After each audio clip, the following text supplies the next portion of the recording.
Hey, welcome, guys. You never know who's here until they identify themselves. So, to the extent you're comfortable, uh, type in the chat. Let me know who's here. It's always interesting on these live chats of who's here from the YouTube pipe community versus like a cigar community, some kind of hybrid combination. BG Gnome Joe, that name sounds familiar. Not crazy familiar, but a little bit familiar. I'm going to bust out some tobaccos here in just a minute. Some tobaccos of which I am proud that I own. Some tobaccos of which, to be honest,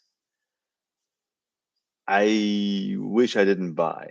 So it's going to be kind of a combination.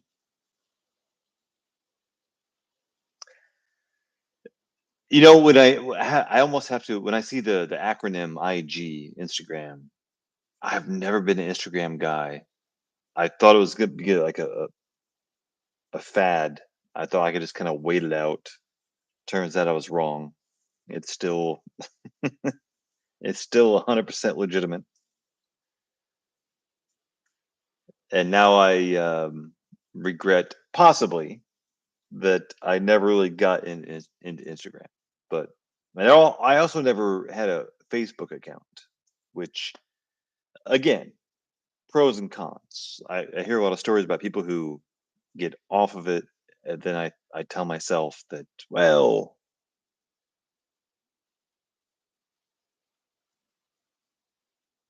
it's a good thing I never got on it. But I've heard opposite stories where you connect with people on Facebook and you otherwise never would have, et cetera, et cetera. I have a dicey relationship with social media. Ah, there you go. Yeah. No, I see the value of Facebook conceptually. I guess I'm just kind of lazy, to be honest.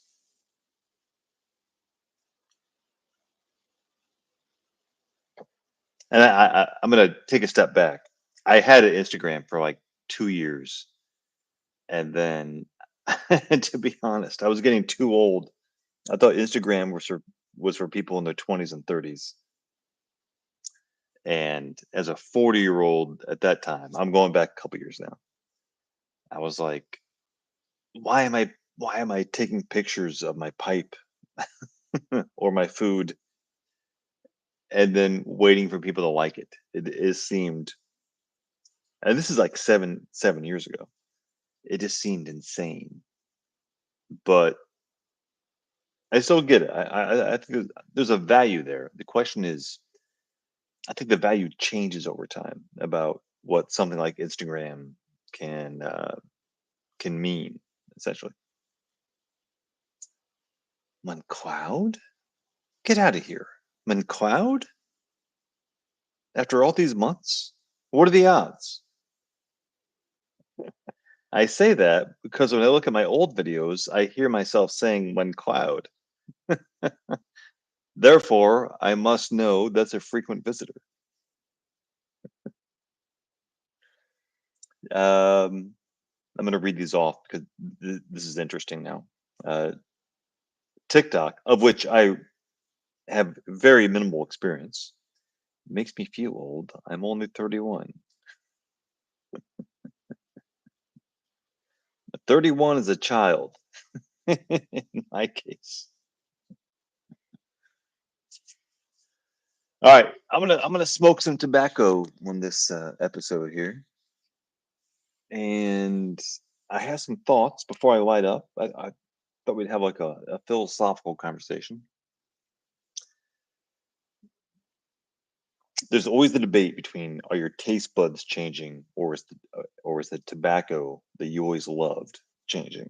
And I got to admit, in the last week, I I have a hypothesis. I want to be a scientist about this. I have a hypothesis, and I want a little bit of feedback, not to confirm my opinion, but let me wipe off the camera here. Hold on.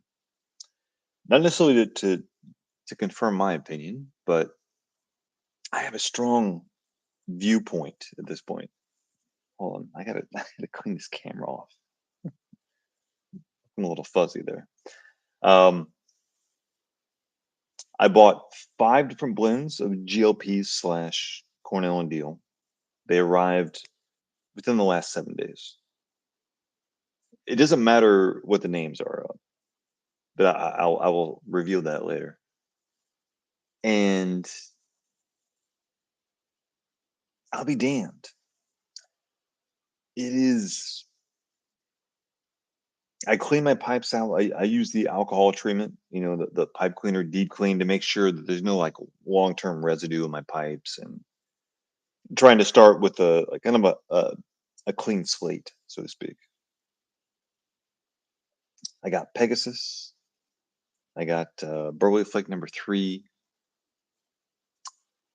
some other tins that are not Cornell and Deal, and I'm telling you, man, I am struggling to find. And again, it could be me, but I'm struggling to find that like deep, intense, pleasurable smoke. I haven't found it. If there are pockets of that, I would tell you, but it kind of just feels like I'm smoking leaf.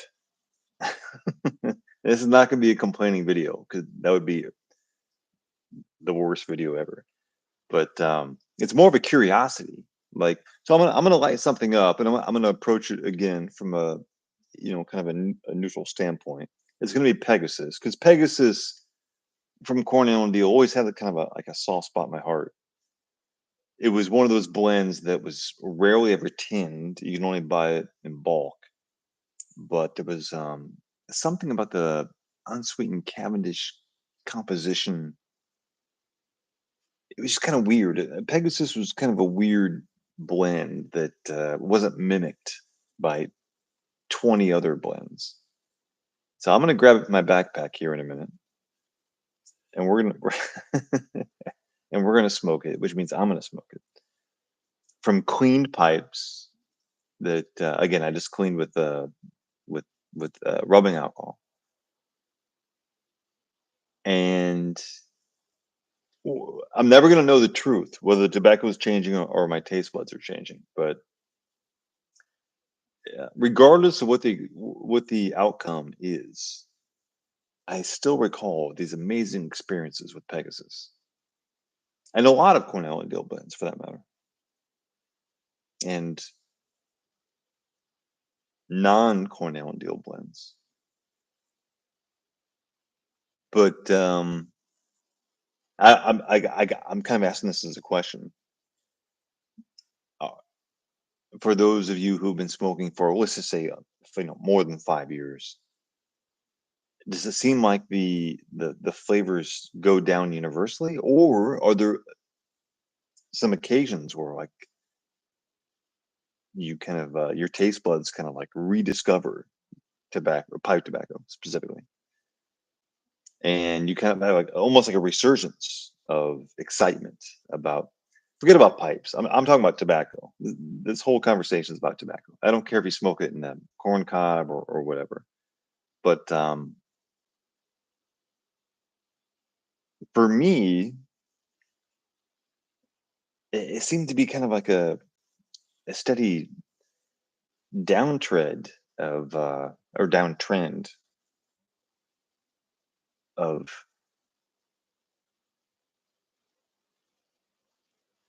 satisfaction.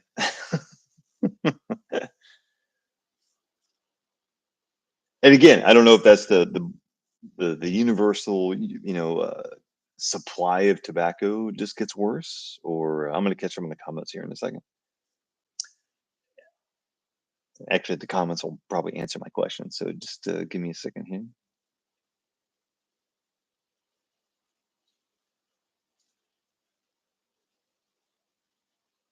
Cairo, I did love Cairo.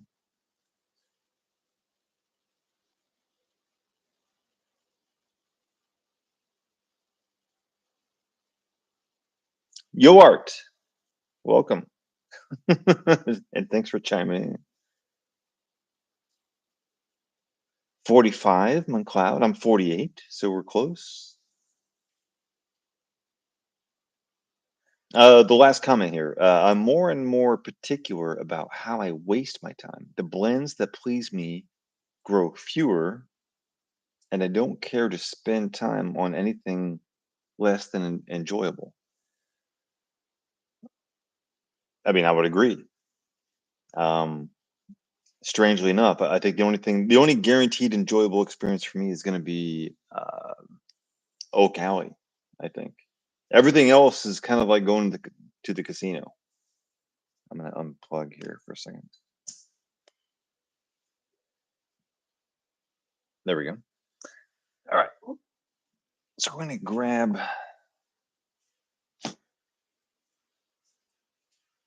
Like I said, I have a soft spot in my heart for Pegasus.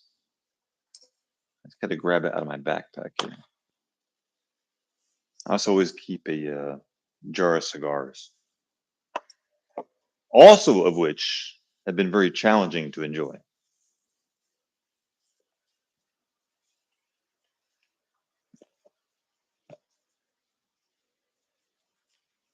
All right. Again, Pegasus usually comes in a bulk bag, although they do jar it in 2-ounce tins. I can't recite the ingredients, but I know it has unsweetened Cavendish.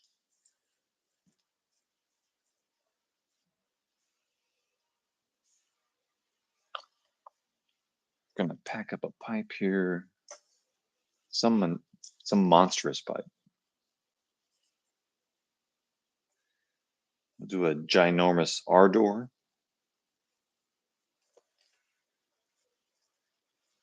With Pegasus, you want to get plenty of volume in there.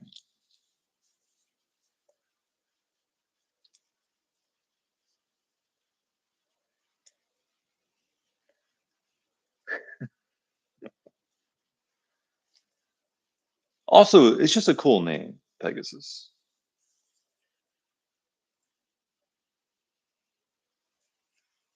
Hold on, still getting like a fuzzy view here. Let's clean that camera off. Before I light this up, in the recent acquisition, I also got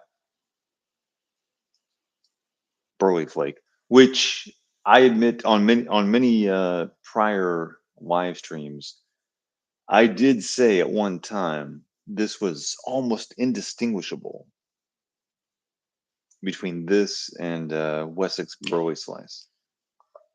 This batch, I want to take my former comments back. I don't think it tastes the same. Wessex Burley Slice, that's the banner of my whole channel. It had such a unique flavor profile. Hard to describe. I've described it in previous videos, but when you buy it from a large manufacturer like McBaron, you think the consistency is going to be there, and it should be. But I got a completely different experience than I did, say, last year. What's the common phrase? Your mileage may vary. All right, so we got some Pegasus. Let me get my tools out here.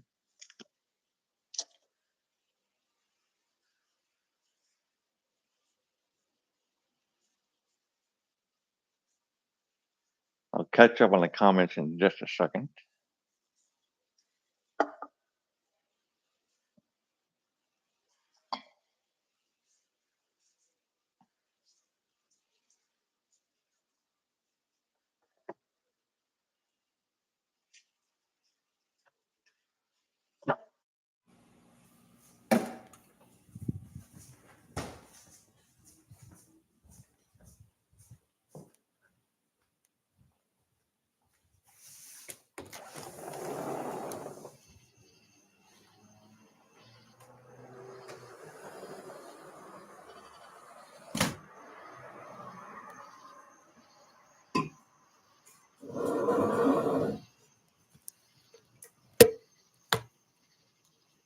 Thanks for being patient.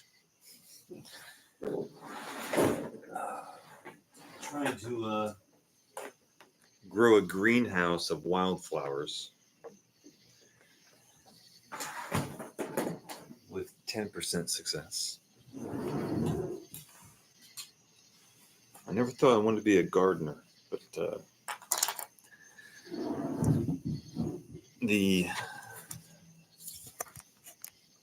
fascination of being able to grow wildflowers has been overcoming.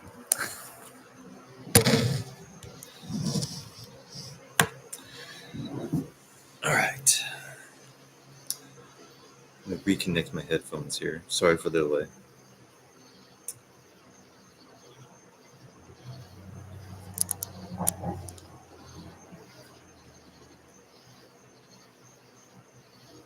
There we go. There we go. All right. Let me catch up in the comments. I'll smoke up here in a second.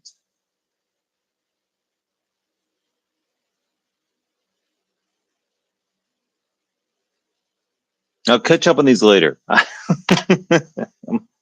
I'll smoke and then I'll catch up. Damn it. All right. Cornell deals Pegasus.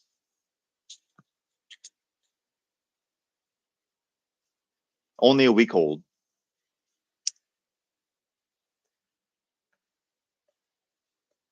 Claude, if you could do me a favor, can you copy and paste the ingredients of Pegasus from tobaccoreviews.com or the DC website? I'd like to stare at the ingredients while I'm smoking.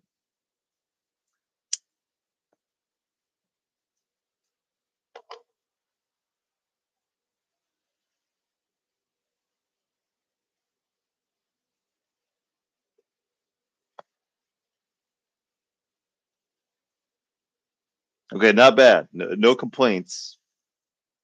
No complaints so far. But I think the one thing I'm missing is like the body of what Pegasus used to have. Pegasus used to like punch pretty hard. I'm not getting a whole lot of punch yet. We'll see.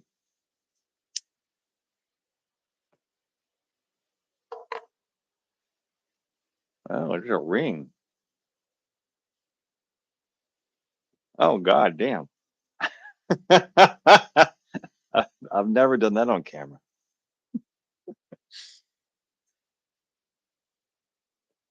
I'm catching up in the comments here, guys. Sorry.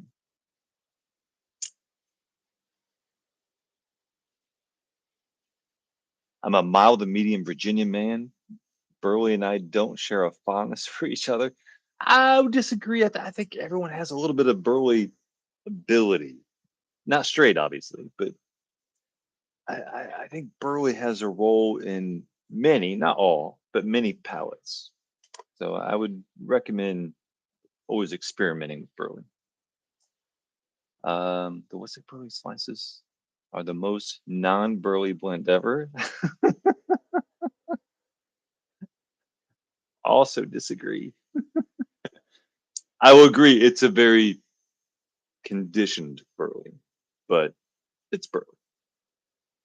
And it's not flavored. And that's when I say conditioned, I'm saying not flavored. I am doing my part with the pollinators. There's a wildflower called Cosmos, Cosmos, Cosmos. And that's my biggest success so far in planting wildflowers. Strangely enough, planting wildflowers, it's like you plant something and it takes off like hotcakes, or it doesn't do anything. There's almost no middle ground. That's been my experience. Buzz, always got to pop on at a terrible time for me. Make sure you stream and you try. I got to pronounce this. Doblan de Oro. Get after it before STG inevitably ruins it. That's ominous and motivational at the same time. I like that. I like that stance. McLeod, Black Cavendish, Burley, Virginia. Oh, just three ingredients. Okay. Yeah, just three ingredient. Okay. Well, I mean, it was not one of Pegasus was never one of their uh, priority blends. I mean, you could only buy it in bulk for the longest time, so I guess that makes sense. But I just know that I had a unique experience with Pegasus back in the day. Maybe it's on video, maybe it's not. At least once it was, but yeah, so far just kind of okay. We'll see.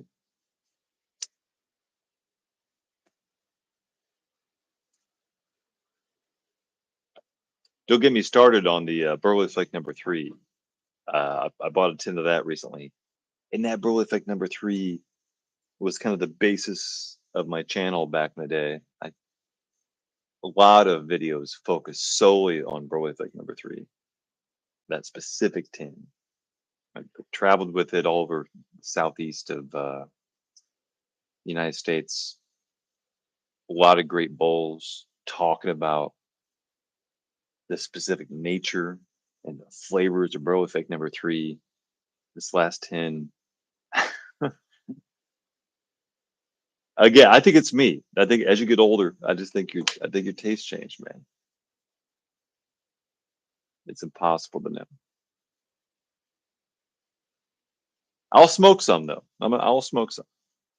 Again, I appreciate you guys chiming in. This was unannounced, a last minute type of thing. Um, Buzz, the HH Burley Flake, which I have, is definitely my fave Burley blend I've hit recently. I want to question that. I respect it, but I want to question that one. Um, I'm about to bounce because I have some stuff. Understand? I'm sure you discussed this, but what's your cellar look like? I'm not. I don't. I'm not proud of my cellar, but I think more specifically, I don't have a goal of a cellar anymore, and I'll go into that in a minute. Have you got much stashed away for age? Zero. I've always been, even from day one, which is now about a decade.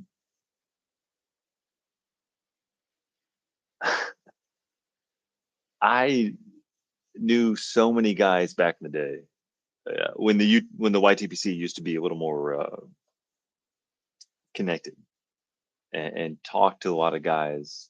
Made some at the time good friends that were like stacking and storing, and I never understood it. Um, so I've never purposely aged anything, to be honest. I always joked on prior videos that the aging happens in the FedEx truck on the way to my house.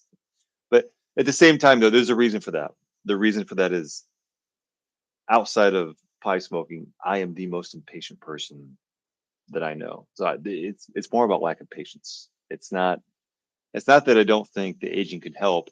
I just couldn't stand waiting. It defines my entire life outside of tobacco as well. All right, guys, I'm going to be right back.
All right.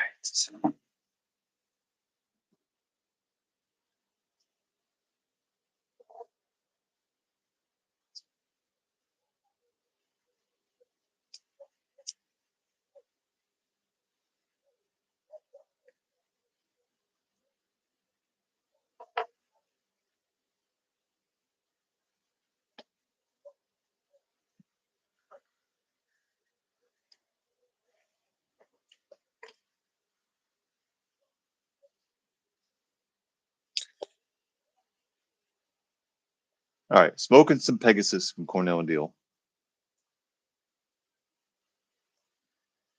Um,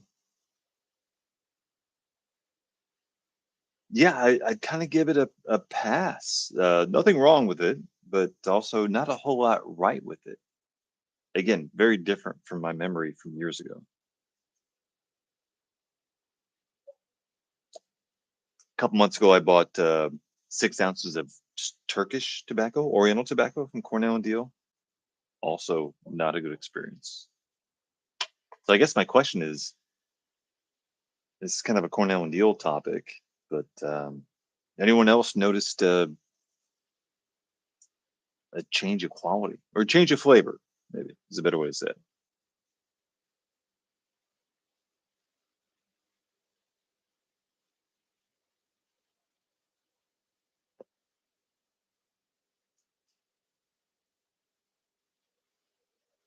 What I used to love about this particular blend is unsweetened black Cavendish is a very rare, or relatively rare, condiment that you don't see in the ingredient list in most tobaccos.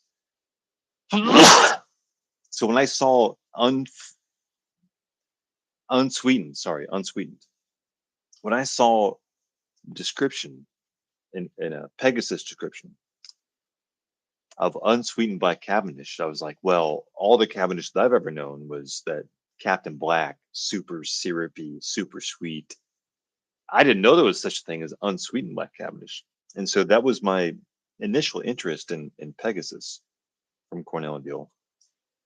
And I know it's used in, it's not always labeled correctly, but I was like, I see a role for unsweetened black Cavendish in a variety of things. Arguably, in a perfect world, you'd always have a bag of unsweetened black Cavendish in your house, and whatever blend you're smoking, you could mix it or top it just to give it a little bit of nuance. And I could see that working perfectly.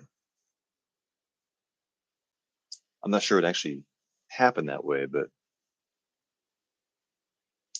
I, I've always had this like love and hate relationship with Cavendish, where in microscopic amounts it does wonders, and then all of a sudden, if it gets too high, it just turns it into Captain Black, and then you don't want anything to do with it. I'm going to catch up here.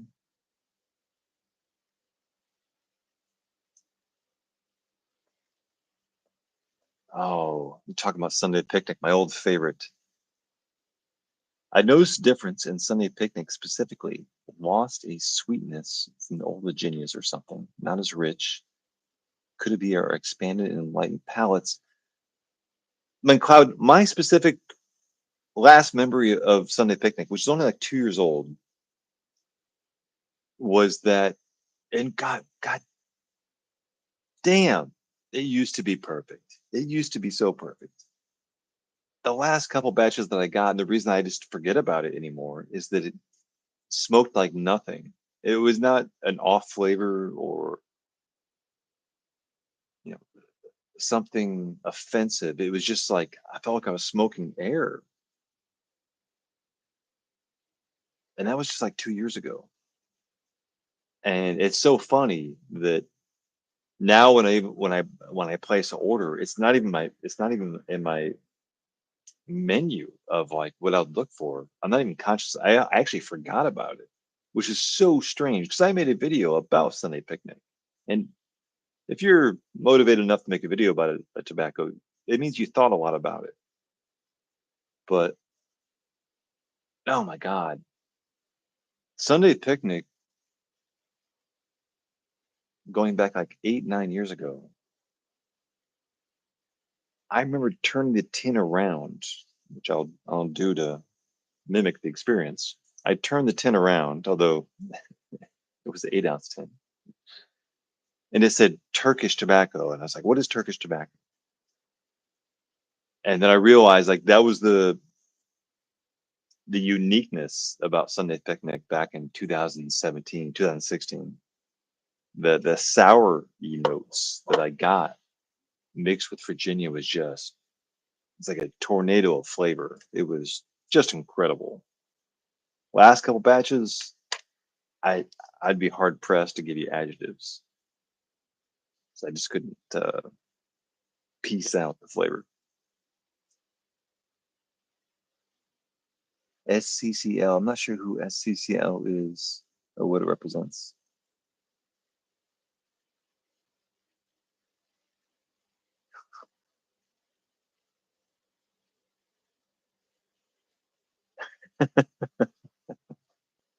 And now it's boring. I would agree. That's exactly. I didn't read that until I already described. Yes, Sunday picnic is boring. The last time I had it, but here's the point, guys. Here's the point. I'm going to do a little bit of Cornell and Deal on Pegasus, but I'm going to immediately switch different manufacturer. But the question is, I don't think you've seen my videos of doing a plant tour. The manufacturer, the blender, doesn't really add a whole lot. The raw ingredients are the raw ingredients. So I'm not a farming expert, but one would have to assume the raw supplies of tobacco are the same for this company as they are Cornell and Deal. So I'm going to smoke some of this here in a minute.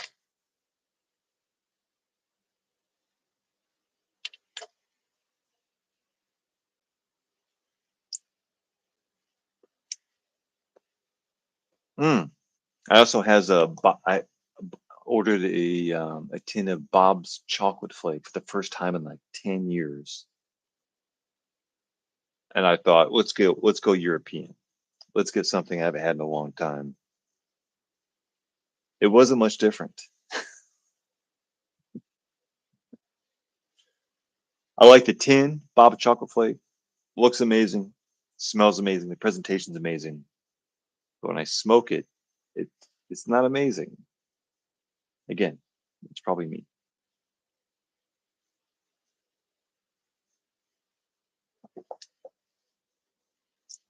As I'm smoking this, wind sales, help me out. That roll your own pipe tobacco company in North Carolina. Three daughters, daughters of Ryan. Wind sales, three sales. I forget what the name is, but there was some of that daughters and Ryan stuff that was very dry. It smoked. It lit up like a scarecrow because it's roll your own. But there were some flavors in there that were highly surprising that I did not expect. Usually, a kind of a brightness, a bright Virginia flavor. I kind of miss some of those experiences. I haven't had a smoking experience like that in a long time.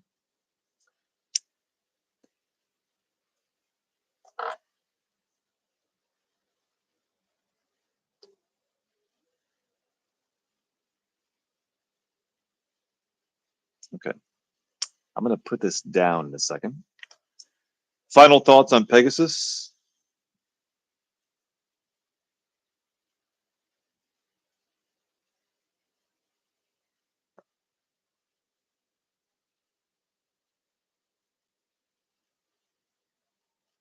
Perfectly suitable,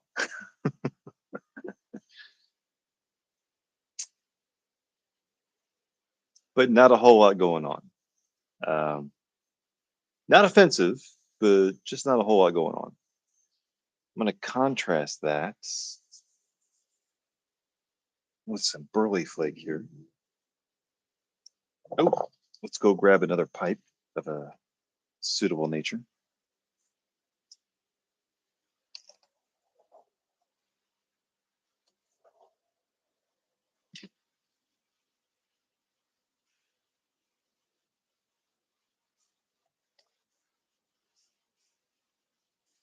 There we go.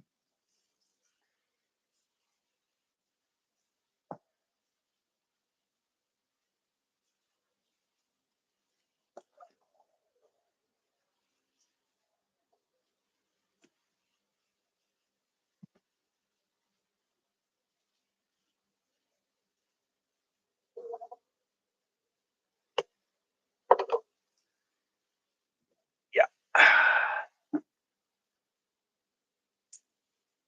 All right. McBaron Burley Flake.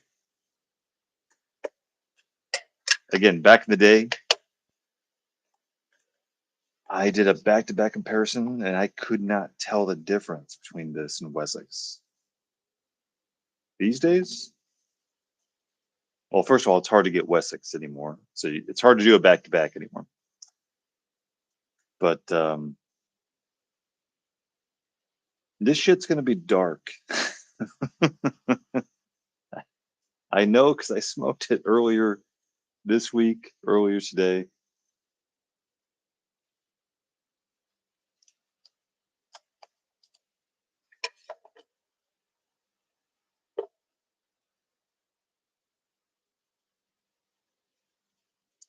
I'll show off the pipe that I should love the most, but I actually love the least, which is a Ronaldo.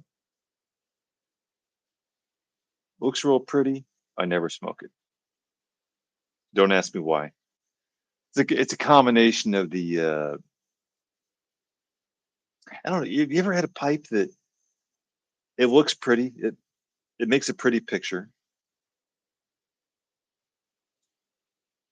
It's got a great outline. It looks good in public. Looks good in the photograph. No physical complaints about the draw, and yet somehow you just don't reach for it.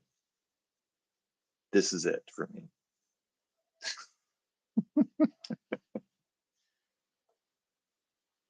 For whatever reason, like this is the most neglected pipe in my whole collection relative to the price that I paid for it.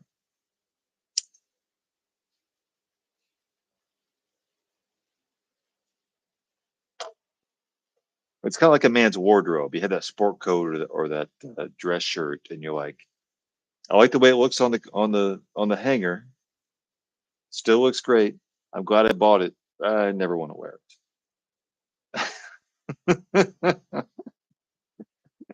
it. It's a nuance. It's hard to describe. But that's how I feel about this Ronaldo pipe.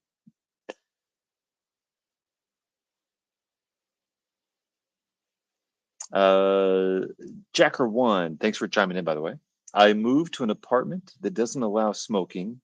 None of them do. So I haven't smoked my pipe. Hopefully, you have a balcony of some kind.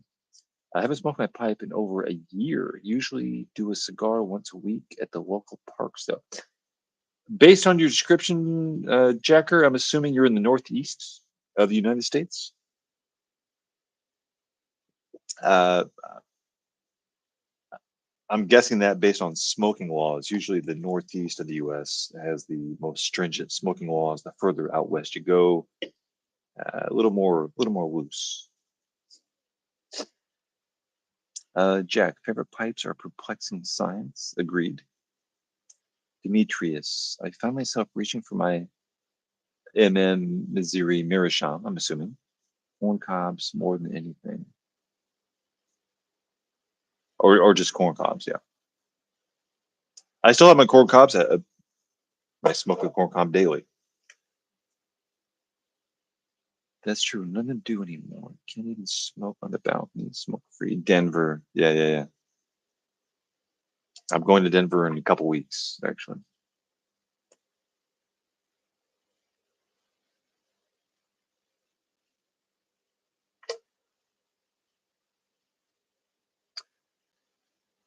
All right. We're smoking H&H Burley Flake. Objectively, no judgments, no prejudgments.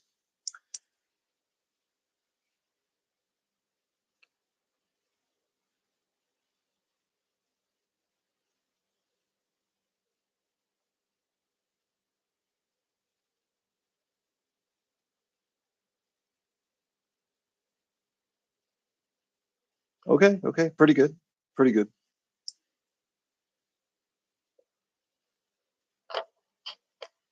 There's that earthy note.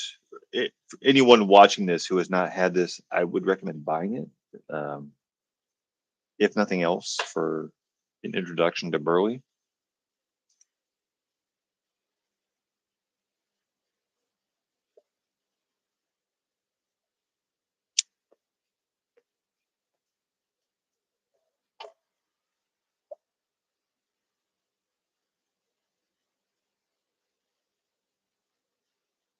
I still, I still think something's missing though. There's a depth missing, but it's perfectly serviceable, just like the last bowl was serviceable.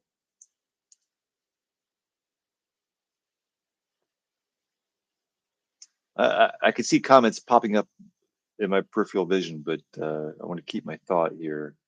I think what I'm really craving, I'm telling myself this in the last order of tobacco, what I should have bought, what I have been craving, but I didn't know it until just now. I'm gonna point out two tobaccos that I didn't think about. Solani 633, the yellow tin. I forget the name. It's a Virginian. That had such a unique profile, never really mimicked in any other tobacco that I have had. So I would say Solani 633, which has a name I forget. And then on the opposite end of the spectrum, but still in the Virginia realm, Capstan Blue, which is now crazy expensive. It's not about being able to afford it. I just kind of feel I kind of feel bad for, like, why should I have to buy super expensive Virginia? There should be, why can't I get a Capstan Blue experience in something cheaper? So I know Capstan Blue is always there, but every time, as we all know this, right? You have your card open, you're going through smokingpipes.com or whatever website you're using, and you're like hovering over, and you're like, I'm not going to give in to that. I think I can mimic this experience with something else, and I've resisted buying Capstan for years, for years.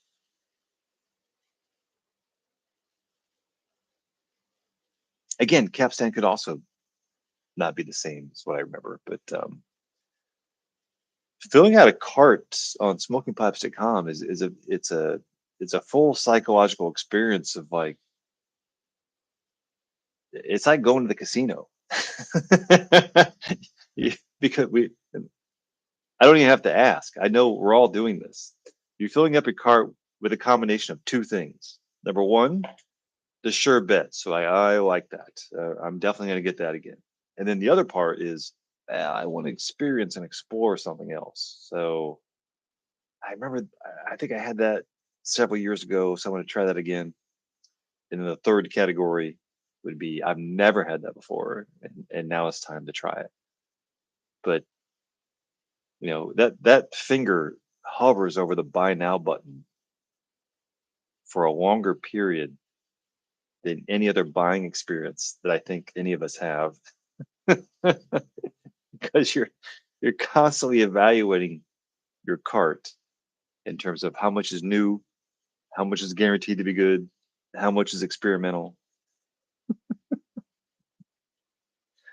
I'll catch up in the comments here. Thanks for the hearts. Appreciate that. Let's see here. And Claude, I think it should be about educating people instead of restricting them. It's not right. I couldn't live there. Where's this? Let me check that up. Demetrius refuses to spend that much. That much meaning what exactly? I didn't get the context. Oh, Capstan Blue prices, I'm assuming. I mean, Capstan Blue, correct me if I'm wrong, but it's a bright Virginia. There's a lot of bright Virginias there, but I guess I'm wasting time. I haven't asked the crowd, what are your favorite tobaccos that taste better now than they used? That's a great question. Is there any tobacco that you smoked recently that you think has improved in flavor versus years ago? That would end the conversation. That's my question.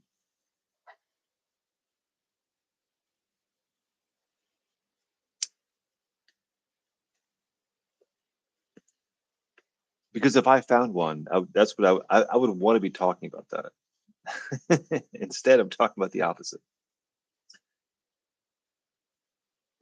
McLeod, there are a few of those premium blends that rightfully demand a higher price. Sure, yeah, Capstone. I don't know about Three Nuns, and never had an experience with it, but I'll give that a buy. Deluxe Navy rolls, I will second that. It's a guaranteed same experience every time with Deluxe Navy rolls. Arguably the only guaranteed uh, experience that I've had, except Oak Alley. I hate to say it. I'm gonna be that old man. I'm dead serious. I'm gonna be that old man, and I'm only like a year away from it. That really just has tins of Oak Alley and never smokes anything else. For those of you who have not smoked Oak Alley, um, to make a long story short, after many years of smoking Cornell and Deal, I would now say Oak Alley is the most consistent, my favorite.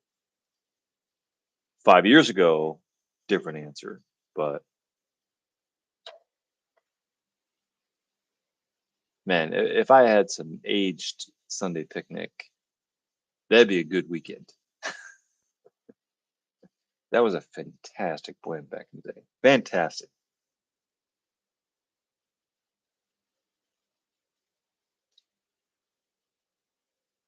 Raja's Court. I smoked a lot of Raja's Court, and again, that I think that blend changed on me. Just so many great experiences with Cornell and Deal. So many memorable experiences with Cornell and Deal. It's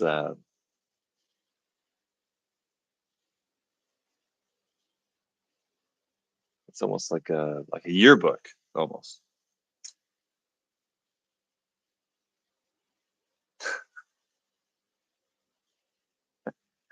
All right, Night McLeod.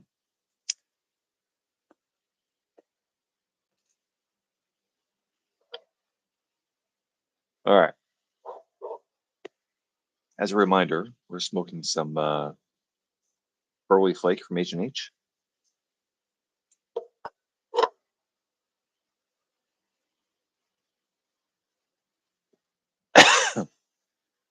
uh, Jacker One, I would say I would say we're in the same vein. It's highly variable.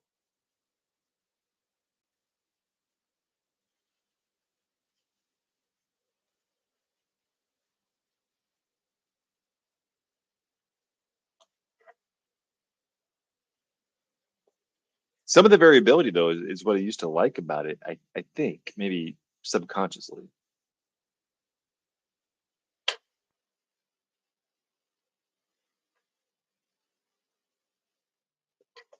That's why this with this last order, I got a little bit of Samuel Gawith, got a little bit of McBaron, got a little bit of Cornell and Deal, but I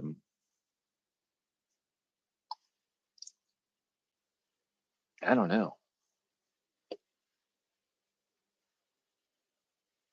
It's been a long time since I smoked a pipe, and it's like, oh my god, that was incredible. I take that back. Um, Triple play. I forget if it's GLPs or Cornell Deal. It doesn't matter. It's Ladisi. But triple play, I would say as of 2024, triple play and Oak Alley are my two most confident blends of regularity of experience. And I've tried a lot, and I keep trying a lot. But as a man gets older, your appetite for exploration starts starts to shorten.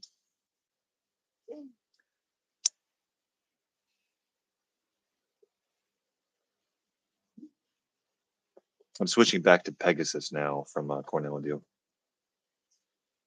Ah, the melange, Jacker. Thank you for asking. I have the tin inside actually. The melange. Um, I still recommend melange for anyone. I bought so many tins of melange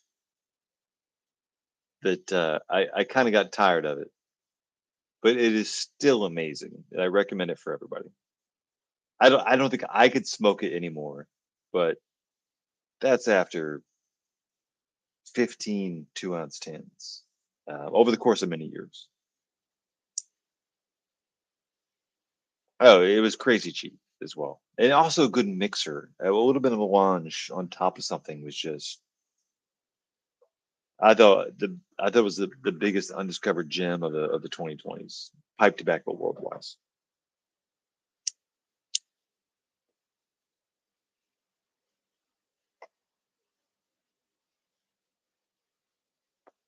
I also made many videos about me smoking melange as well, and I remember that charring light is just for someone who is so anti uh, aromatic.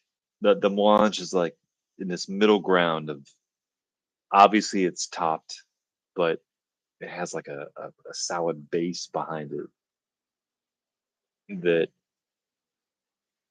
it just kind of like rode this line between aromatic and non-aromatic that I thought would satisfy a lot of different palates.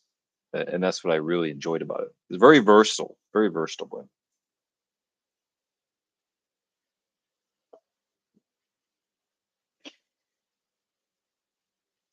Yo arts. Lately I've been gravitating to anything with dark fire. That's a slippery slope. For example, Yo art. I got into dark fire, um, specifically with remind me of the trio of how the wines, Brown Clooney, whatever that trio is. The top of the trio had the most dark fire in it. And once I got really into that yellow tin blend, I was like, well, I love dark fired. I want to smoke dark fired straight. So I bought Jackknife plug or Jackknife ribbon in that case. Um, and Jackknife is a Cornell and Deal blend. For those of you who have never smoked what I would consider almost 100% dark fire Kentucky, just smoke some Jackknife and and then you will know what it's like to have a barbecue grill in your mouth. Like that jackknife, again, it was not the plug. It was already kind of pre-cut. It was so smoky that you could taste it for days. And so that's why I think dark fire Kentucky is a better condiment and not almost a pretty minimal condiment. If that percentage gets too high, unlike Latakia, you know, I mean, you can you feel like you've been at a Boy Scout campfire days later. It really sticks with you. Some may like that. I did not.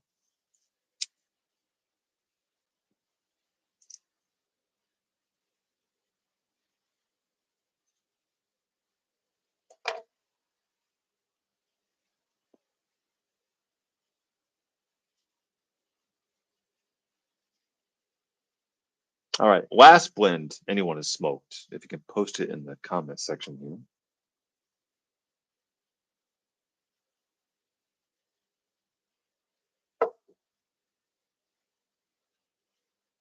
I think I've already listed everything I've been smoking.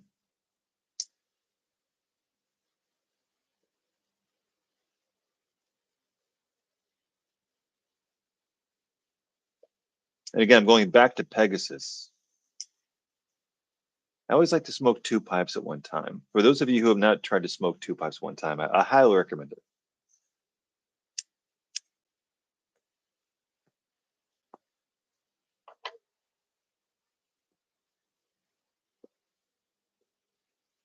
H&H Burley Flake in this pipe, Pegasus in this one.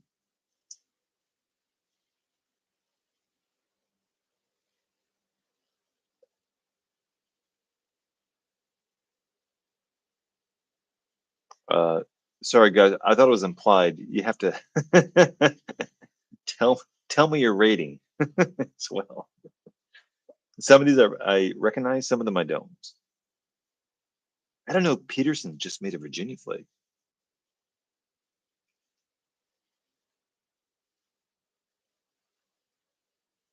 Hmm.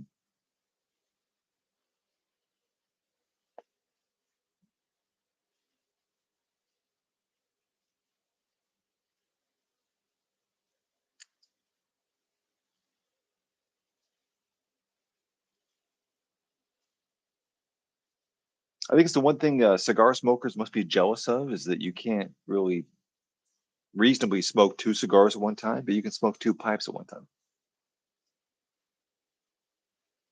It'd be cost prohibitive to smoke two cigars at one time.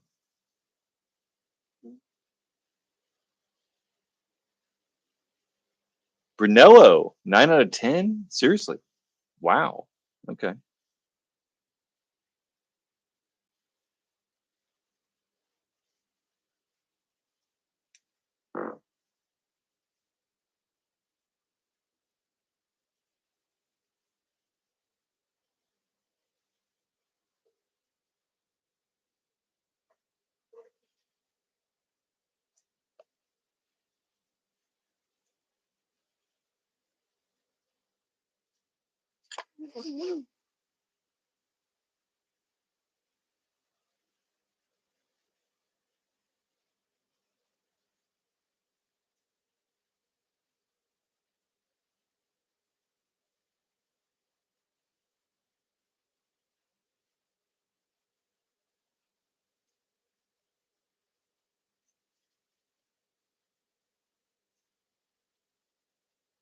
I have not. No, never had Brunello. Never heard of it, to be honest.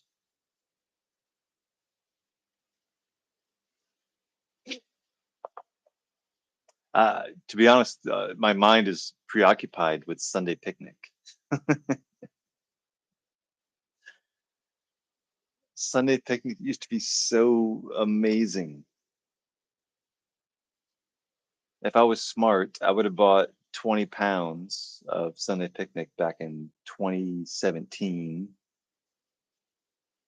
If I knew, hindsight is 2020, but if I knew what was going to happen to the tobacco market, I would have bought. I would have bought so many things that I think, have changed taste in the last 5 to 10 years. So many things, mostly Cornell and Dale stuff. But oh, Sabanelli. Okay.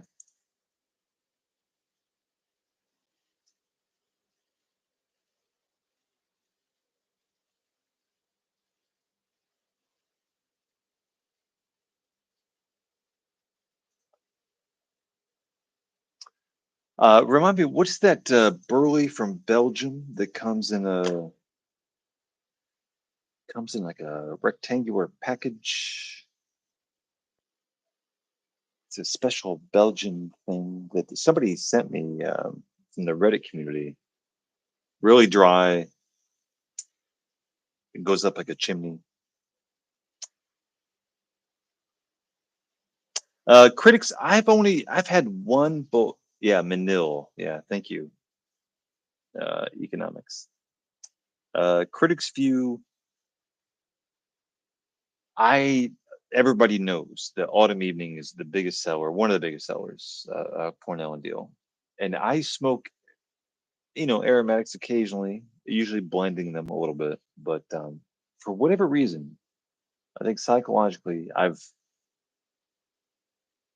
hesitated to ever trying to smoke Autumn Evening just because I came into the Cornell and Deal family on the heavy non-aromatic side, and for some reason I didn't want to, like Ghostbusters. I didn't want to cross the streams, but I did have half a bowl like many years ago at a smoke shop in Raleigh, North Carolina, and I wish I could remember what I thought. I just know that I had it, but I wonder. So here's my question. Let me turn this comment into a question. Critics view. If you had two choices, Autumn Evening in one hand and Lane 1Q in the other, which one would be your choice? And more importantly, why? They're apples and oranges. I get that. One's more vanilla based. I think Autumn Evening is like a maple. I don't know. Hopefully, it's not maple. That'd be disgusting. It's not. I couldn't smoke maple. Jacker, the last pipe tobacco that was memorable for me was Bengal Slices. I thought it was very good. So it's a very rare blend, actually, or a strange blend, I would say. DJ, welcome. I have some aged Sunday picnic. Let me pause. Evening all. I have some aged Sunday picnic from 2018, and to this day, it still bites the heck out of my tongue. DJ, how much do you have, and how willing are you to part with it? That is the most important question of the entire night. Forget about anything else discussed. Maple, Jack, maple. Yeah, I I'm glad I said that. I think that Autumn Evening, you think it would be mapley, syrupy. I think that was my predisposition against Autumn Evening. But again, I've smoked, Jesus Christ. What's that pipe shop in Pennsylvania? Boswell's, which I have used to have several of their pipes. I smoked all the Boswell's aromatic tobaccos back in the day, not recently. And of course, they had maple and you name the flavor. They had an aromatic named after it.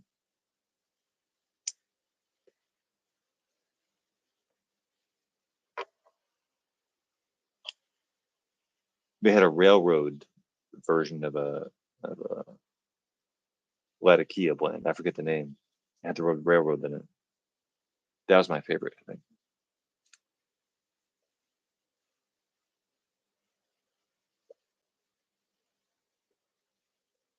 Boswell has always had a unique flavor profile. It doesn't matter what blend you're smoking. You could tell it was you could tell it was a Boswell's blend.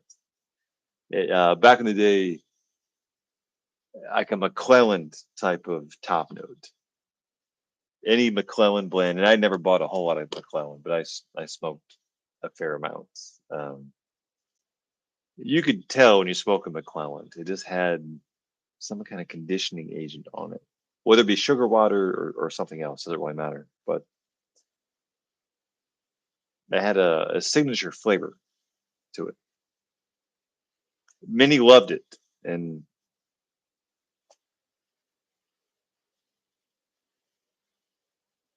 I loved a couple McClellan blends myself. Not a whole lot. That stuff was shiny though. You crack that tin open, that stuff glistens. Mostly propylene glycol, but it was a pretty tobacco.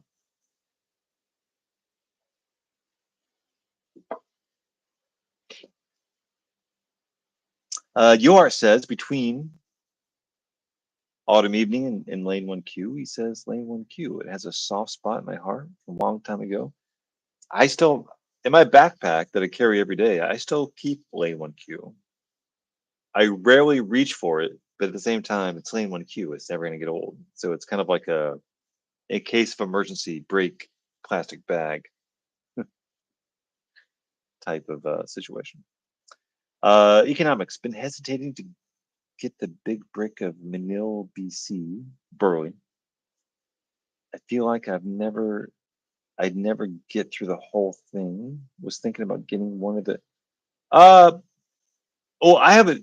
I can give some advice on this one. The Manil brick is 5 times lighter than you think, or 5 times less dense than we think. So when you tear that open, it's not. It weighs almost nothing. So I would say it's much fewer bowls than you think it would be because it comes dry, for better or worse. But I never would have bought that on my own. I was hanging out in some kind of live stream in 2017, and a guy on Reddit just said, "I'm going to send you some," and he just kind of bought me otherwise, I never would have tried it before, but it was educational. So I would recommend everyone buy, if you can afford it, that little thing of Manil. They have two colors. I forget the color that I got, but it was the more popular color. But it was a burley of different type.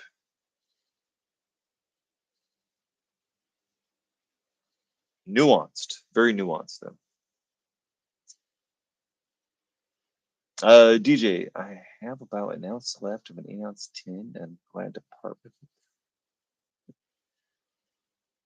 Uh, Going back to the Sunday picnic conversation, it's not worth buying an ounce of Sunday picnic, but damn it, I would take it, man. An ounce of Sunday picnic from 2018, if for nothing else, to be able to do the back to back. Because I could buy an 8-ounce tin or 2-ounce tin. DJ, if you want to private message me, I would love to do a side by side with whatever I buy that's recent. If you're not in love with it,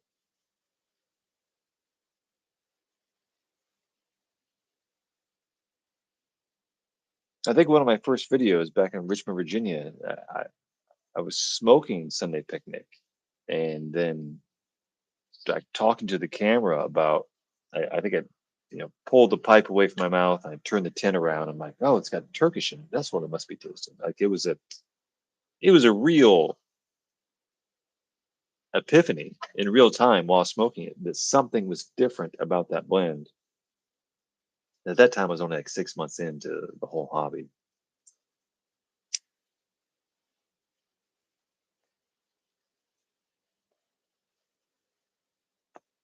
Very naive, which is not a bad place to be. I think, strangely enough, I think being in the beginning part of the hobby is maybe some of the most fun. It's such a weird hobby, learning about all the different types of tobaccos.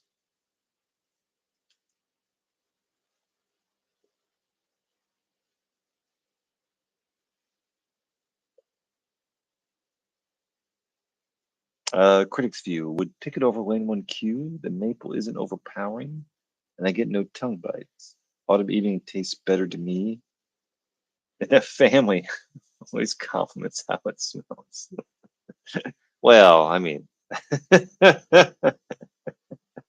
there's two different audiences. There's the smoker, and there's everybody else around the smoker.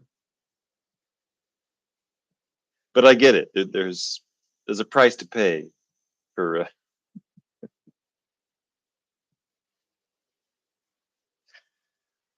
Luckily, I've never had to make that compromise, but I understand the compromise.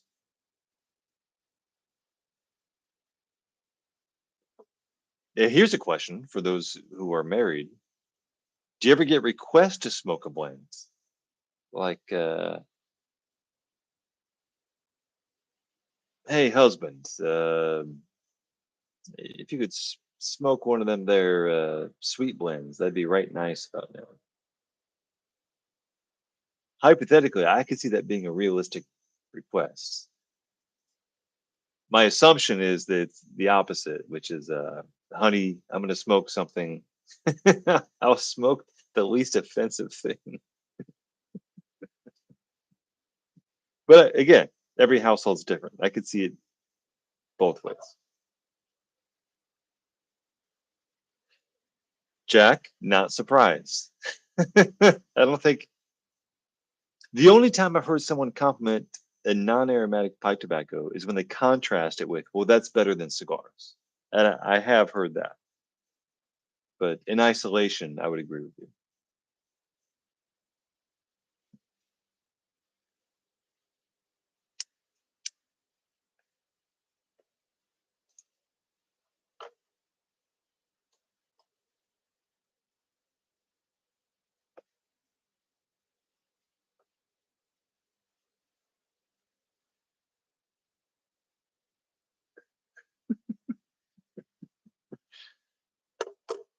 I knew a guy who will remain nameless, but I'm not married, obviously.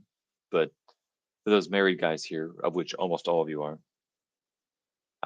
there was a guy that used to hang out in these chats back in 2017. Younger guy, 20s, 25, 26.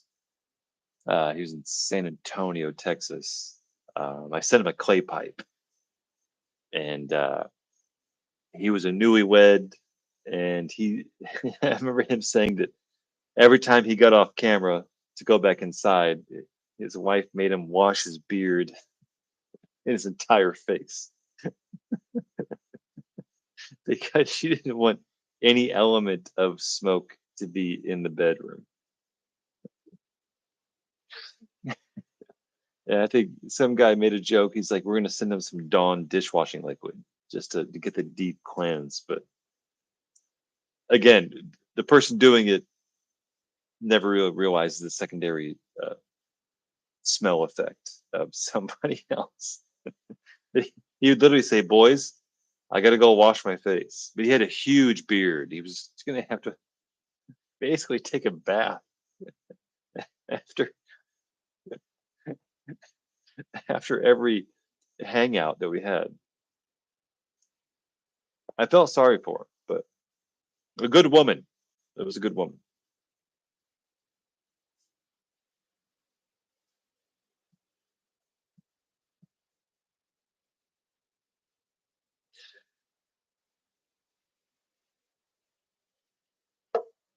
Or I'm sure it was a good woman, at least.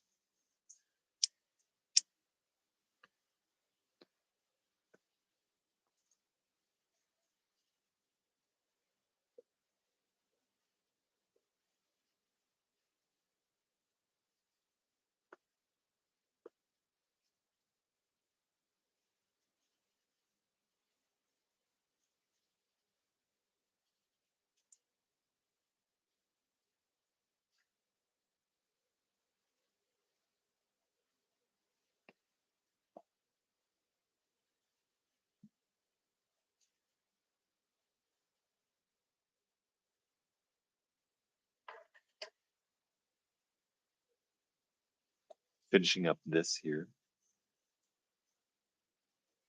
And between this and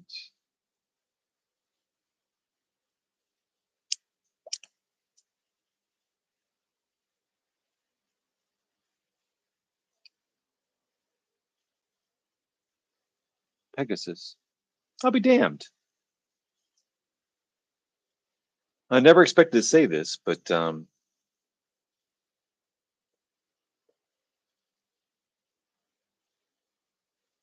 I put this down now for 10 minutes. That's longer. We all have our different experiences about putting a pipe down and relighting it, whether it gets skunked or not. But I was on the borderline, I think, there. But I'll be damned.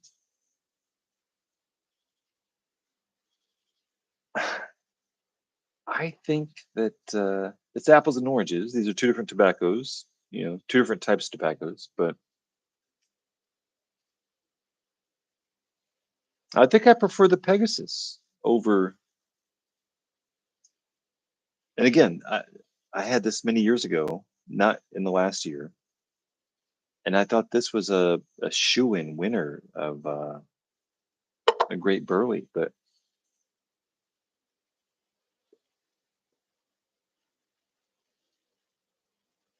your taste buds crave dimensions of flavor and variety, and I did not get that with the H&H this time around, at least.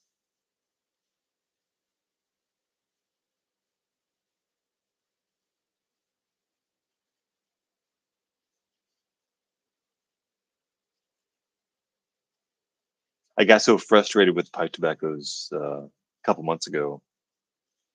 I went and spent a decent amount of money on cigars, and I was like, I think I'm a cigar guy now. I'm gonna convert from pipes to cigars. And I was really committed. I got the humidor acrylic tubes. I already had those, I should say. I got the Bevita packs, whatnot. I went to J&R Cigars, and I'm like, I'm gonna invest in cigars. I'm gonna try to be a cigar guy again. It's been years since I've really tried it. So I bought 3 boxes of 20, so 60 cigars. Some dark, some light, some in the middle, some cheap, some expensive. Doesn't really matter. And two takeaways. The first is I do love the charring light of a cigar. Huge plumes. I love that, regardless of what cigar it is. And then the fascination kind of wears off a little bit. That initial plume is impressive, and it's important. It can't be ignored. But I think it's, again, it's like going to the casino. It's a high gamble on, are you going to get 6, 7, 8, 9, $10 worth of experience in 45 minutes. That's a tough one. If you have a cigar that you love, like a My Father's or Three Fathers or Five Fathers, I forget. There's one they used to love. Then I think it makes sense. But to take chances on a box of cigars is a very risky endeavor. That's a lot of money wrapped up in an experiment, in sticks that you can't really cut off and re-examine. My Father, yeah, thank you.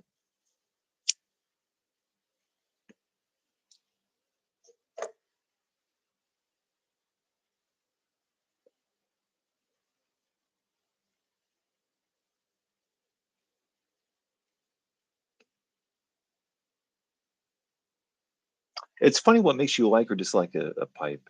In this case, this Ronaldo, again, very pretty pipe. Don't regret the purchase many, many years ago, but my least smoked pipe. And I think, I know the answer. The answer is, it's so trivial, but it has to do with the with a pipe tip. There's something about the pipe tip that is too hard, it's too dental, it's too medical, and it's not pleasing to put in your mouth. I can't describe it any other way. It has nothing to do with the flow of the pipe, the restriction, or the draw, the burn, the heat, nothing. It literally has to do with this 16th of an inch at the tip. I'm not a material scientist, but it I don't want to put it in my mouth.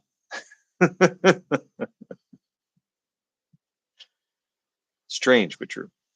Jacker, I usually buy on Cigar Bid, which I should do more often and not go to the manufacturers and get cigars at decent prices. I've been sticking with CAO stuff. I thought CAO is mostly flavored for the most part, not totally. That's my understanding at least. Lately, like the Brasilia and the Italia. Yeah, when I think again, just based on memory, the CAO had the cherry bomb Irish cigarillos, which I love cigarillos, by the way. I have cigarillos.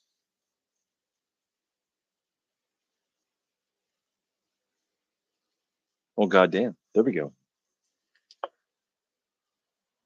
I have cigarillos. We're gonna get a cigarillo. We'll keep the experiment going. You're right. They're kind of known in their past for flavor stuff, right? Right, right. I got my acrylic jar here with the Bavita pack in it.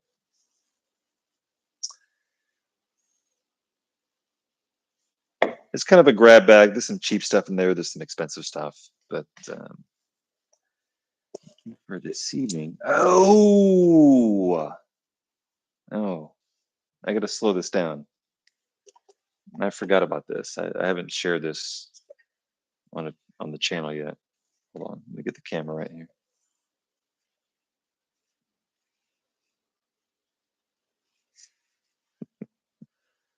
Let's turn it around so you can see it. Villiger cigarillos. I'm gonna pull it out, but just to be able to see the package. These are special ordered based on experience many years ago. They're wild. Let me see if I can already see one.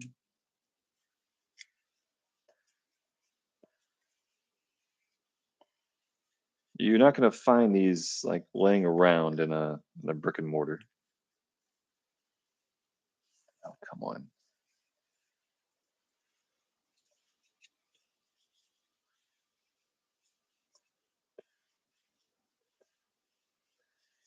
If you Google the name, you'll get the idea. But they're twisted cigarillos.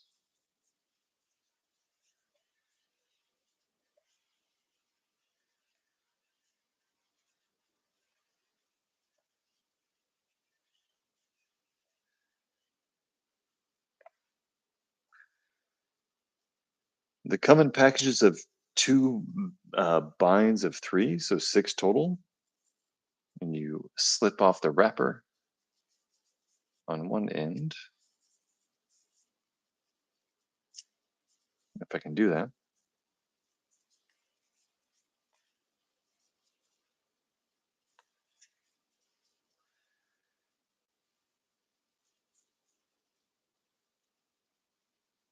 It's like an octopus.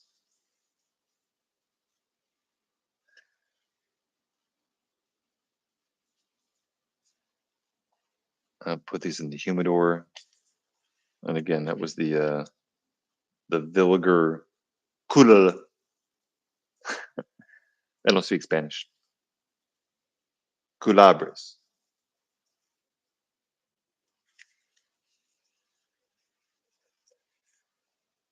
Had these before, had great experiences with them. They're a little pricey, but they're so weird. It's like a why not type of thing. Um, close this up.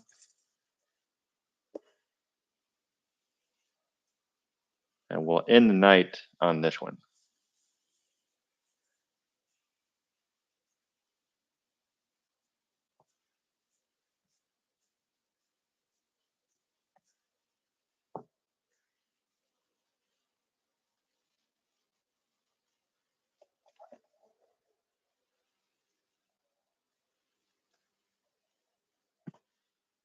There is something about a cigarillo that,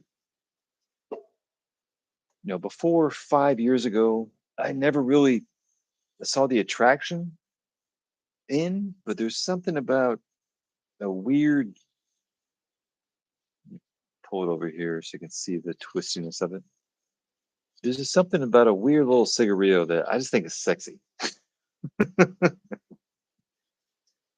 There's no logic, there's no rhyme or reason to it.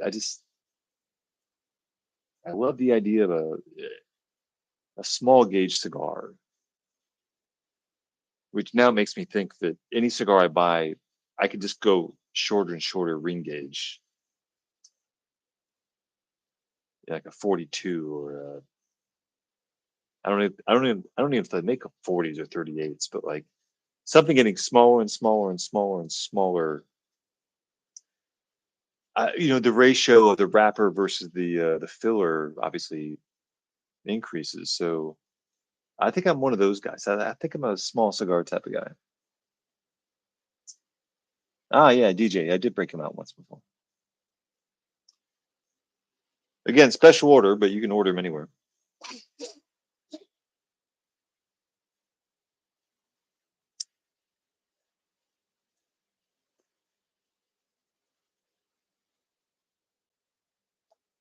And again, I didn't think about it till now, but the ratio of wrapper to filler at this point now is insane, right?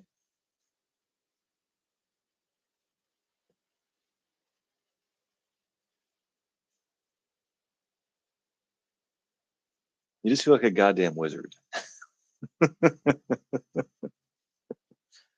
So, Jacker, there's a story behind this that the name of Culebro means that back in Cuba, back in the day, that all the cigar staff who was rolling cigars could have one cigar to leave, and so they purposely twist it to get a longer length. And so it was kind of like a cheating way to, if I can have one cigar of a certain, I don't know, wrapper, I'm gonna make it as jagged as possible. So that was the original intention. But I love the idea of it.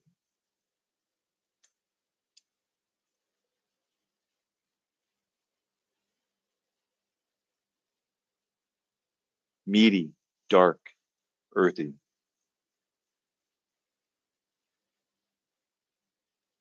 Like the dominant flavor is the wrapper.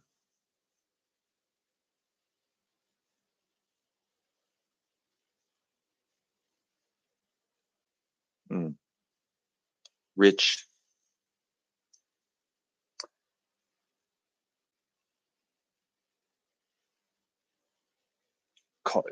coffee-ish, but very slight coffee.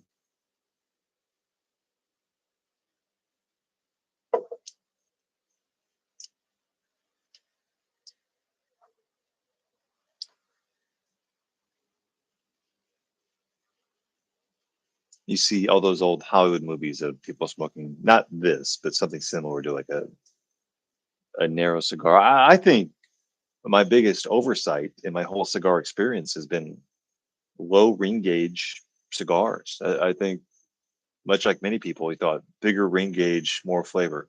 Not true.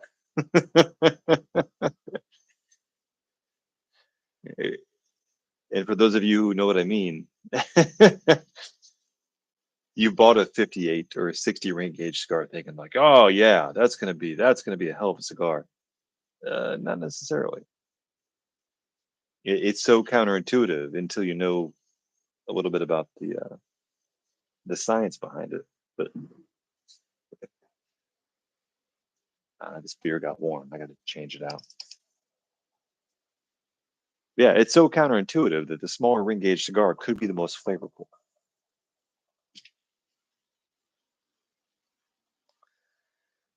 Not much different than 8 years ago. I was in a cigar bar in Raleigh, North Carolina, sitting next to a table of guys smoking cigars, and I was smoking my corncob pipe. And enthusiastically, one of the guys said, "I'm looking to buy a pipe. I want to get into pipes, but I want a nice pipe." And I was like, you can just start out with a corn cob. It's all about the tobacco. And he's like, no, no, no, no. If I want to get into pipes, I want to get into it right. And I paused and I asked him, like, what do you mean you want to get into it right? He's like, well, I want to get a high quality pipe. And I was trying to tell him that the same tobacco in two different pipes is not going to be the dramatic different experience that you think it's going to be.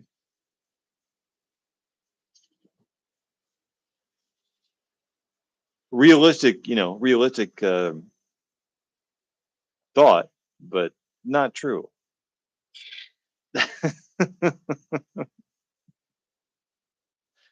But it was educational for me because here's this guy saying, I want to get into your hobby, but I want to get into it in the right way. I want to spend a lot of money. And what do you say to that?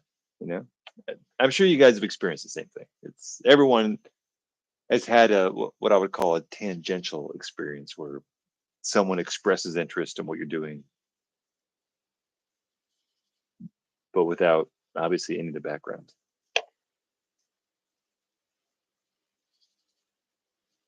Mm. Jacker, you're welcome. Vilger, good company. Make a lot of tobacco products. Many are very weird, which I like. And this is the best one out of all of them, I would say. DJ, certain people like the appeal of how it looks. I agree. Yeah. In that particular story, yeah, the guy I was talking to, again, we've all done this. He was like, I want to be seen as someone smoking a high quality pipe versus would that really make a difference?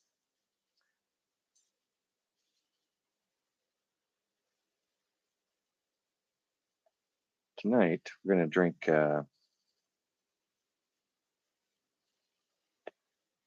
a little out of season, but Tuker is a brewery, obviously in Germany, that doesn't get a lot of fanfare in the southeast here. It's got wide distribution in grocery stores, which is very strange. But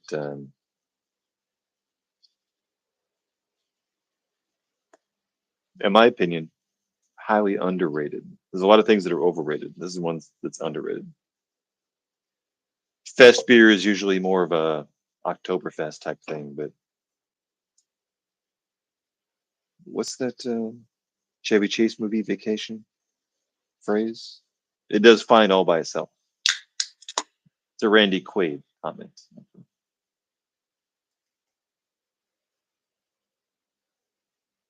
That was a hamburger helper comment.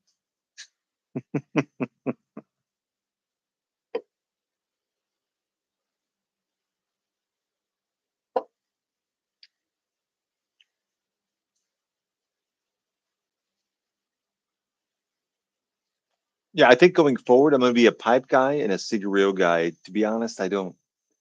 I have a lot of sticks in there of normal ring gauge size, and I think that's the last batch of cigars I'm going to buy intentionally in terms of a box, like of 20 sticks. But I'm just not a cigar guy. I tried off and on, over the last, I'd say, 10 years. I probably bought 60 cigars a year for the last 10 years.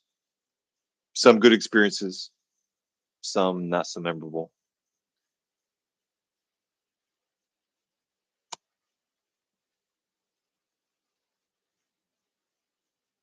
But these little guys are just, they're very tactile. I don't know. There's something about that I like.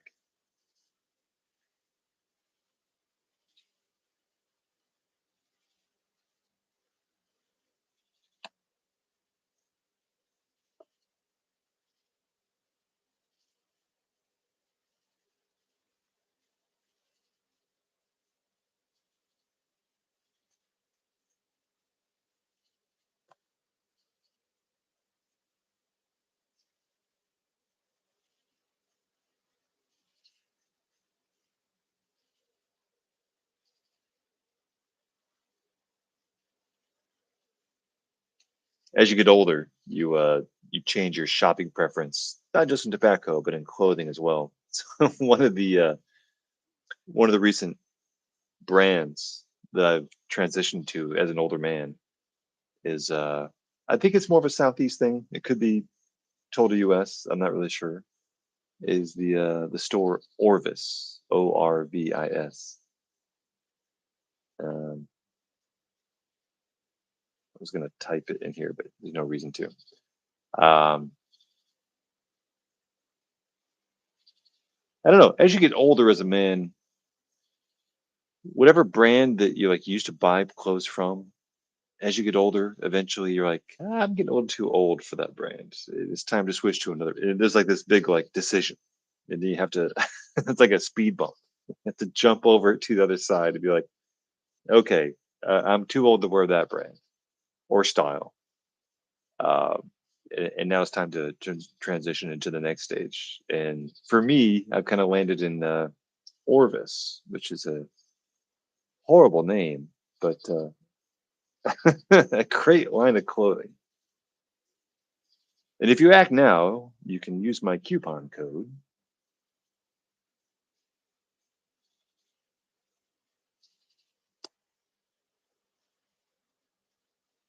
If you ask me to like name a brand that I think I aged out of, it's kind of embarrassing, but there's some point in time when you realize that like you just can't buy anything from Banana Republic or or one of those mall stores. It's a different age for every man, but there's that time you're like, I don't think I should go in there anymore. It's rich with comedic content about the thought process behind those decisions, but it's something we all think about.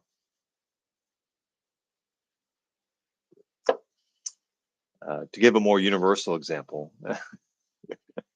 when I was 12, Bugle Boy used to be a brand, and he had like a cardigan that said Bugle Boy. And like 2 years later, you're like, I'm 15 now. I'm not going to have anything with the word Bugle Boy on it anymore. That was that, that was the first brand I can remember growing out of. Of course, the brand was also kind of discontinued. Being in Colorado, Orvis is well known. Yeah, and the fly, yeah, big fly fishing, outdoorsy type of thing. But when I say I'm all in on Orvis, from a summer shirt, shorts, pants, I'm.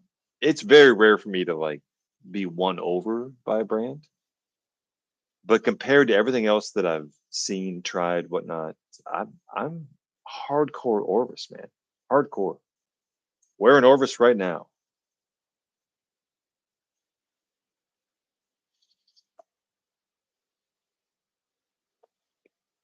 On that note, though, Jacker, I always thought the fly fishing part of the store is kind of like a marketing that when you're in North Carolina, there's not a lot of fly fishing. But obviously, every store has to have the fly fishing segment of the store, and it kind of adds just like like woodsman outdoorsy vibe. I totally get it from a marketing standpoint, and I to be honest, I kind of like it. But I never venture into that part of the store. I'm never looking for hardcore fly fishing. But my question is, how goddamn satisfying can fly fishing be to where you need all this specialized equipment? I mean, I understand fishing from a amateur viewpoint. I've been in a boat, I've caught a fish, I've went fishing, I've baited my own hook, but the intensity of like buying gear specifically toward a niche area of fishing, I appreciate the scientific like precision of it, but it seems very strange to me. Um, I get out on the lake or wakes, I should say, purely for motoring my kayak with my little trolling motor. I don't do any fishing of any kind. Strangely enough, This makes me kind of a hypocrite. Although I don't catch any fish and have not for 25 years, I have adopted a hardcore sardine kick of uh,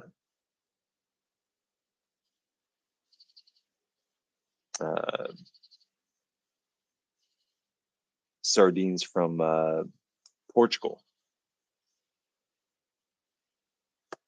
So in a given week, out of 7 days, I'm eating sardines, large sardines from Portugal, probably 4 to 5 days a week. So I'm eating more fish than I have in my entire life, but I have no interest in catching them. It's kind of a anomaly, I guess.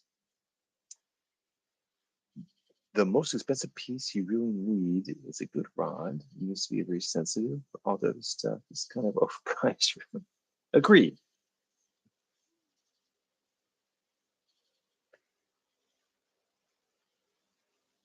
I was in a conversation earlier tonight on the topic of fish, but not fly fishing. Um, Correct me if I'm wrong. The conversation was about. I brought up the question of if you could have any food truck parked outside your house, 24/7, all year long, what would it be? And my answer was to my own question, something that I think everyone's had. Most people have had at least once, but you forget about it. Ceviche. Usually, if you're in Cancun or close to the coast somewhere close to salt water, close to the beach. Ceviche is essentially raw fish, quote unquote, cooked in lime juice and whatnot. If you ever went on a cruise or somewhere in Mexico, you probably had it in a plastic cup. But in my mind, as of today, ceviche is like the perfect food, which is high protein, extremely low carbs, just fish and fruit and vegetables. Like it was like it's like a perfect storm of healthiness that if it's safe, I would just view it as I could eat it every day. It's so much cheaper than sushi as well, which is strange because sushi is surrounded in rice. But like, I'm curious why there are not more ceviche restaurants or food trucks or food stands all across America. If you could have a cup of ceviche, for those of you who have had it, it's like the universal dish of any meal, even breakfast, in my opinion.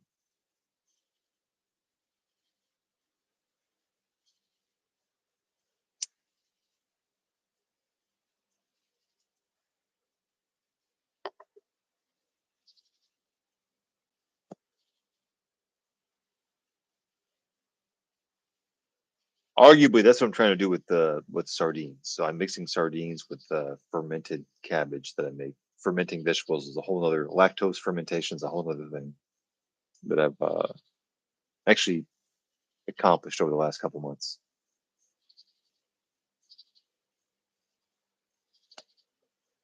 Yeah, the ability to eat fish has been my biggest, I would say, accomplishment of 2024 in terms of like non-battered, non-fried, like sardines. I've eaten more sardines in 2024 than I have in my entire life, which is it's an insane amount of sardines. And after the first couple tins, you'd actually get a little bit high from eating a full tin of sardines. The amount of omega threes that are going through your system if you eat them quickly is like it's a shock to the system. Like, your body's never. I'm being dead serious, Jacker here. I'm talking about earlier my sardine career, but now it's a normal experience, so I've acclimated to it. But I got a tin in there. I'll bring it out before I sign off. They're called nuri sardines, but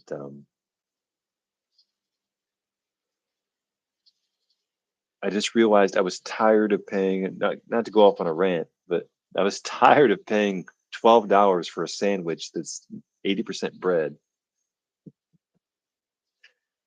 when I could buy a packet of sardines of the highest quality, arguably, for $5 that would have 10 times the amount of protein. They're hard to get down, but with some practice, if you, I have a stomach of steel, but with some practice, I don't know. I'll just go back to my original statement. I was tired of paying exorbitant amounts of money for bread. It didn't make any sense. All the food trucks and fast food or what have you, the convenience food was 80% bread, 10% meat, 10% dairy. And I was like, I'm not a big bread fan anyway. How do I just get the protein part of this?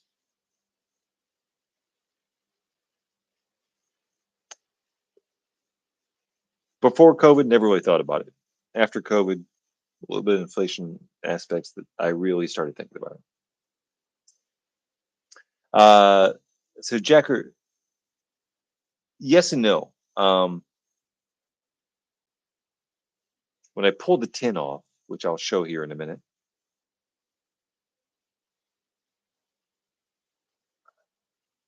pickles, pickled vegetables, or fermented cabbage, which is like sauerkraut, which I've also done, which is a whole separate topic. But sardines with uh, you know pickled cucumbers or anything pickled, anything salty is a natural thing. Completely different.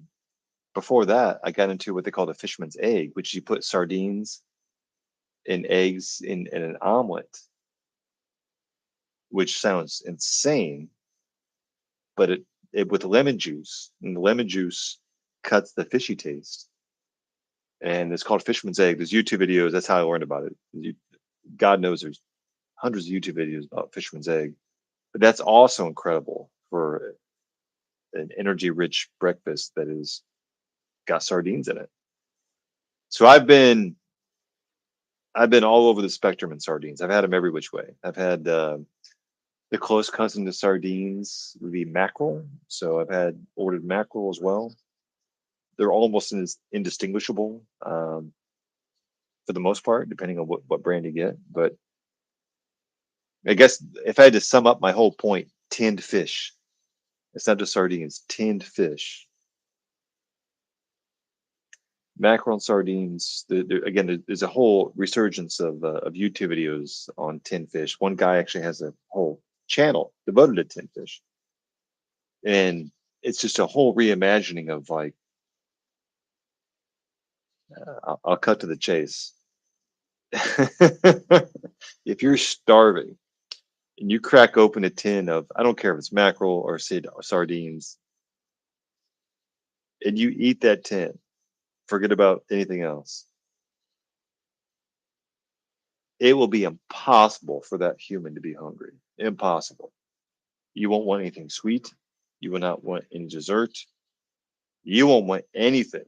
There is just a, probably because it's hard to get down, but there is such a satiation of omega-3 fats and whatnot that like if someone offered you ice cream, the best sundae of your life, after you ate a tin of sardines, even after 10 minutes, and you're like, oh, I don't want to mix the fish flavor. No, it had nothing to do with that. Your body would just say, like, I don't want anything. And that's, I'm cutting to the chase. That is the fascination with tinned fish for me, which is just like, I, let me give you the counter example. We've all had nachos. We all have most of us have an air fryer. You can make a limited amount of French fries or wontons or dumplings. There seems to be an unlimited amount. Like I can do one more. I can do one more. In tin fish, You're done. You're just done. And I kind of like that about it. Actually, I really like that about it.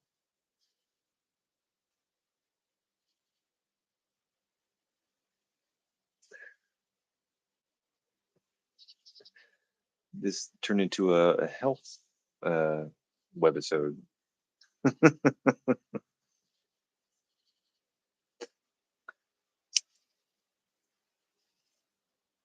Hmm. That little crinkly cigarillo now is now become straight. Hey, Lifewell, long time no see, brother.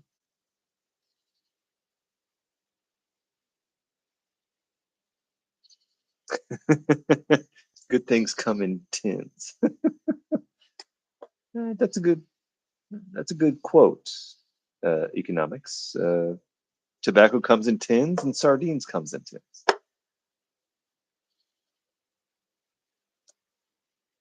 Jacker, I recommend it, man. I'll type in the name here.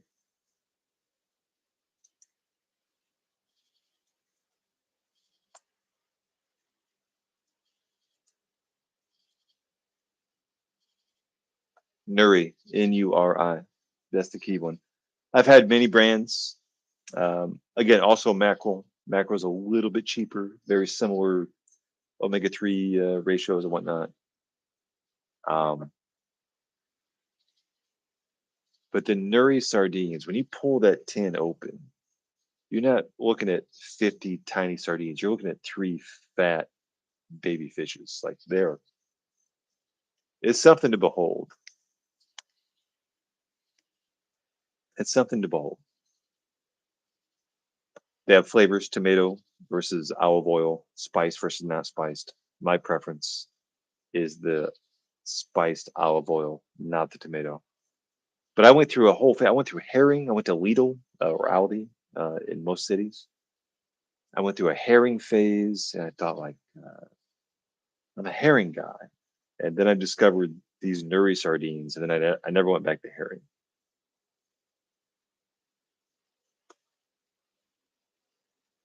This is gonna to get a little graphic. Um, these are the huge sardines where you can see the spine in the sardine, and when you're eating it, you can crunch the spine. If you're squeamish, I don't recommend it, but tons of evidence on this.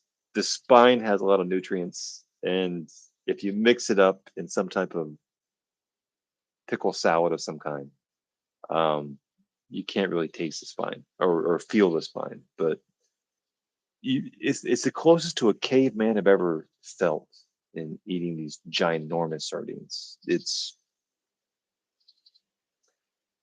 like I said, if you crack open a tin and you eat a full tin of nuri, you will be like in a almost like in a haze of did I really just eat that? I don't want anything in life because I'm just adjusting to all the nutrients and fish I just ate. You kind of enter into kind of a zen-like state. I'm being dead serious. It's strange. I think I need to demonstrate this on camera. If I can get four thumbs up, I'll do this. I'm not gonna eat the whole tin, but I'll eat one slab. I'm gonna need some encouragement though.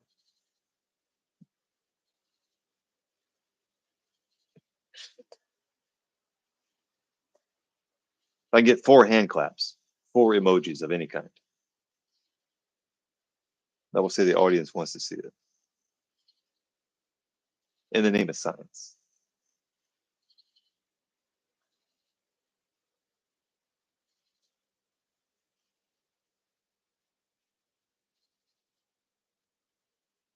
Posted to posted to the chat. Sorry. I got one. Jacker's one. I need three more.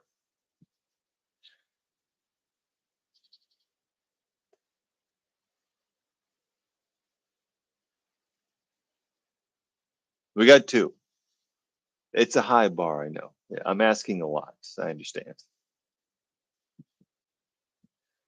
We got two. I need two more. Wife will chime in there.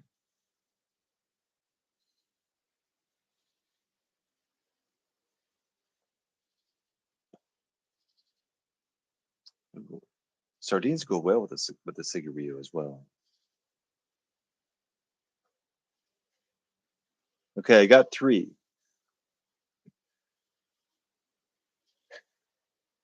One more, guys.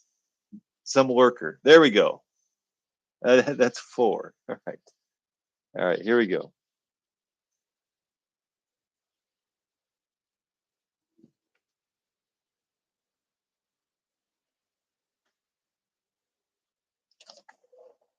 This is for the benefit of the community.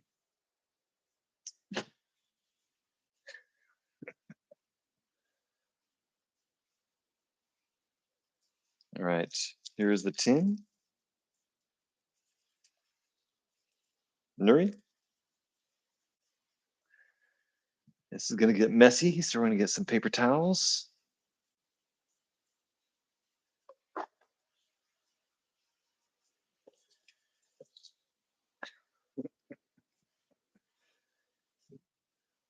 This really does feel like a science experiment.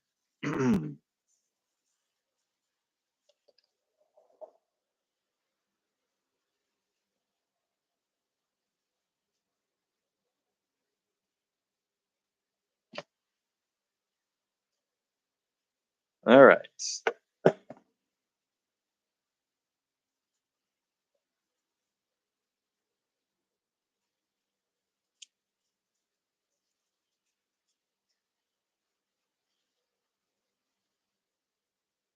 So it's spiced sardines and olive oil. You see at the top there. They make four versions: two tomato, two non-tomato.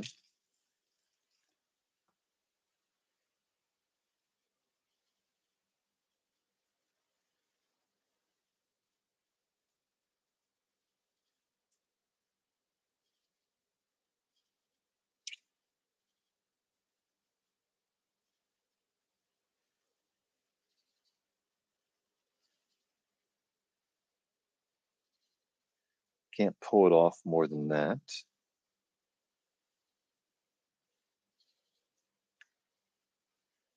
You can see that is those are not tiny fish. Those are big slabs.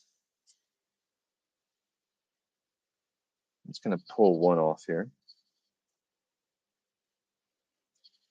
with my pike tool.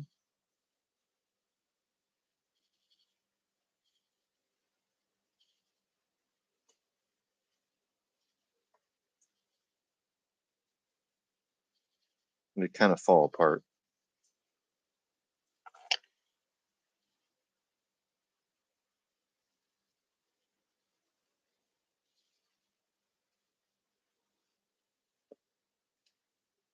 Now I've done this dozens of times, so it's not a big deal. But for the uninitiated, this would be a very strong flavor and a very strange experience.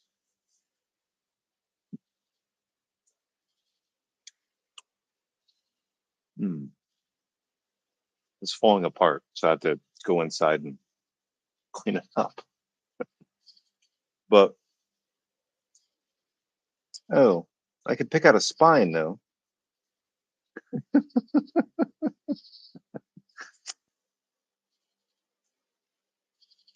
The spines are still in the sardines, but they dissolve in your mouth, so it doesn't really matter. In the same way that people get really anal about the vein in shrimp, that it has to be removed in order to be palatable, I say be a carnivore.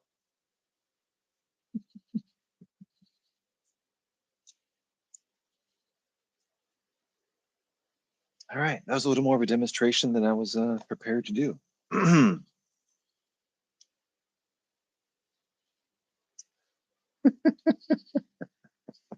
I'm telling you, man. I buy 10 of these every 2 weeks on reorder from Amazon. It was a game changer. I'll tell you why.